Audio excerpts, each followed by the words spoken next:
You are looking at Julian's pronunciation guide, where we look at how to pronounce better some of the most mispronounced words in the world, like this other curious word. But how do you say what you're looking for today?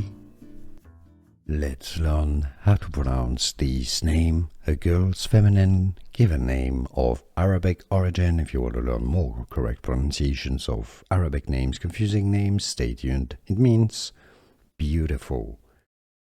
It's just the best, right? The most wonderful meaning. Jamila, the Arabic pronunciation, and English is going to be quite similar. Jamila. Let's learn how to pronounce this name, a girl's feminine given name of Arabic origin. If you want to learn more correct pronunciations of Arabic names, confusing names, stay tuned. It means beautiful. It's just the best, right? The most wonderful meaning.